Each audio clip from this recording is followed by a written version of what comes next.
contact tracers for every bit of population, right? So the city already has all their contact tracers, but Long Island's a little behind. So we're hiring contact tracers right now. If we can get enough contact tracers, then we could start opening. So if this community is opening around you, then why wouldn't they allow baseball to start opening slowly but surely too? I totally agree. And here's an example. Back in February, I was champing at the bit. I'm in a fantasy league with some friends. Half the league are Cardinal fans, half the league are Yankee fans. So the Yankees are in St. Louis, supposedly, in late July, right after the All-Star break, right?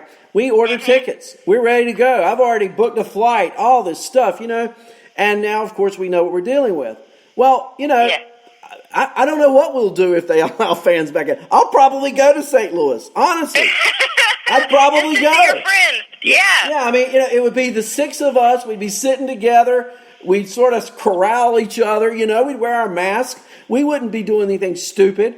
But we'd go to St. Louis to the game. I'm sure we would.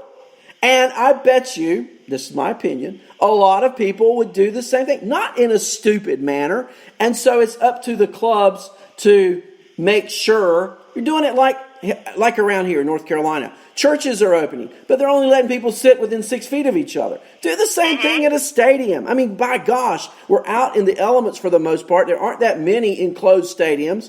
And if you're in an enclosed stadium, I'm sure there's a way around that. But let fans come back. Now, I'm going to get criticized for that. It's okay. I've been criticized before. What? But it makes sense here. We got to go to the grocery store. We still go to the grocery store. We still go to Home Depot. We still go to Walmart. If we need something, we can't just not ever go out in public again. So if we wear our masks and we respect, the safety of other people around us, I think that human beings in the United States of America are smart enough to take precautions, that are necessary. Like, we can't even get into the store if we don't have a mask on here in New York. We have to wait in line outside of Home Depot because there's too many people in the store. You have to wait for somebody to leave before you can go in. And all of these things, there's plastic barriers between the cashier and the customer. And I haven't heard of people getting sick from this. Obviously there's a lot of people getting sick, so we can't really say where they're getting sick. But bottom line is that you have to eventually start to get back out and start to do things. And the fact that baseball is played for the most part in the outdoors, it seems to me that it would be something that I think every state should probably try to look forward and put into their goal list. I totally agree. I think to revamp the idea, I think at the stage we're at, and again, I'll get criticized, but don't go to a fanless stadium. Have fans in the stadium. Do it in a safe manner. You're exactly right. I'm going to Walmart. I'm going to the grocery. I'm going to work. I'm doing these things. I'm taking precautions. I'm wearing my mask. I'm taking hand sanitizer. I'm doing those things. If I feel bad, I don't go. Use common sense. It's really like this. Here's the way I see it. We're in the United States of America.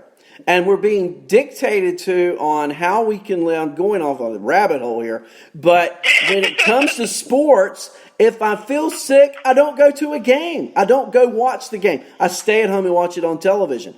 If I'm healthy and I'm safe and I'm using good common sense, I go to the game, I enjoy it, I go home, and hey, I've had a great experience. Put people in the stadium. We can use South Korea as an example for baseball in general, at least. I don't think they're having fans yet, but they're doing fine playing baseball, and I haven't heard of anybody getting sick. Exactly. And here's the thing. We know that the players will be tested. No doubt about it. We know that the clubhouses will be sanitized and cleaned down. I can't imagine. And having had the experience of going in, now I haven't been in the Yankee Stadium clubhouse. I've been in the clubhouse at Steinbrenner Field. I know you could eat off of the floor in that place. Okay? It's that clean. They're going to protect the players. We know that. We're going to put in parameters to protect the fans.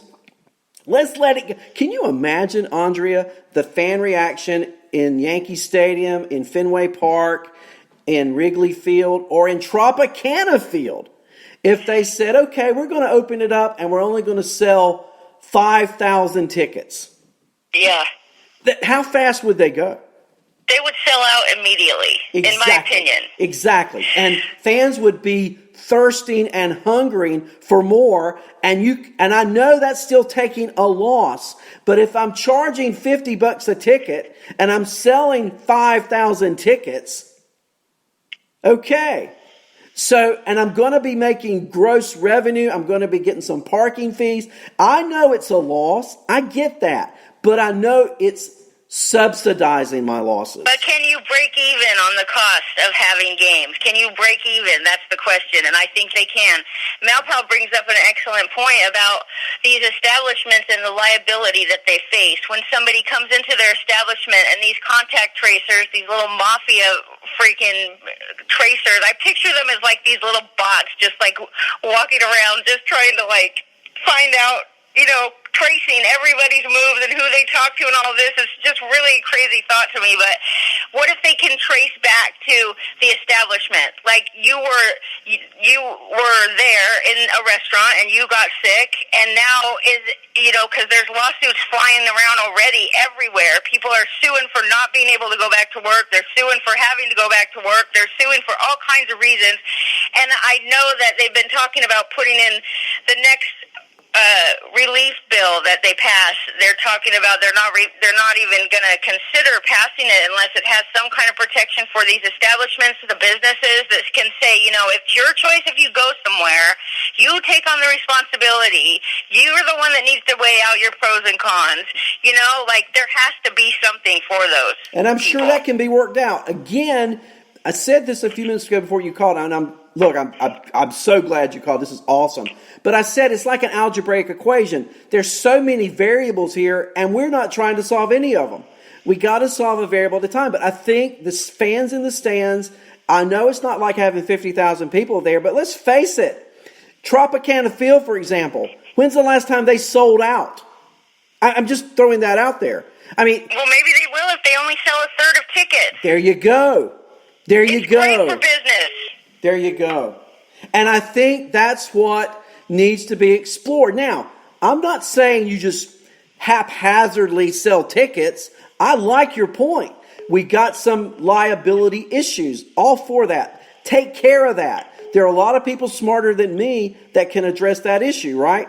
So let's address that. Let's figure that out. Let's do away, signing liability forms, whatever we have to do. Maybe when you buy a ticket, maybe it's printed on the ticket. By buying this ticket, I forgive the liability of the Tampa Bay Rays. Exactly. There you go. Simple.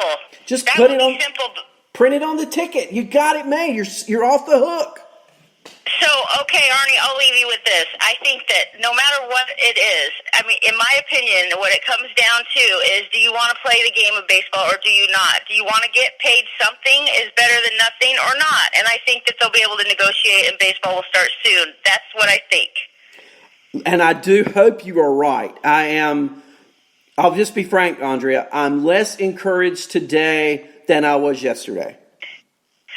Well, I understand that every day, a couple times a day, it can go back and forth as to, because every day Lenny's like, so what are the chances now? And we always say, what do we think the chances of that baseball is going to start? And it's become a daily ritual around our house.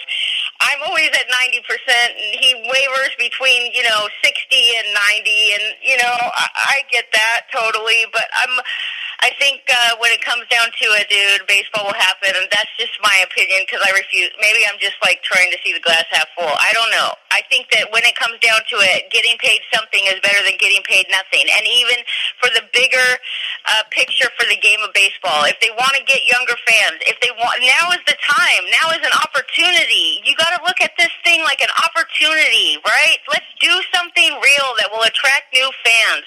Let's make people in America remember that baseball is America's pastime, and it is. And so we talk about, we need sports. Sports is one of those things that makes us feel better, and it does. It gets your mind off of any kind of stress that you have.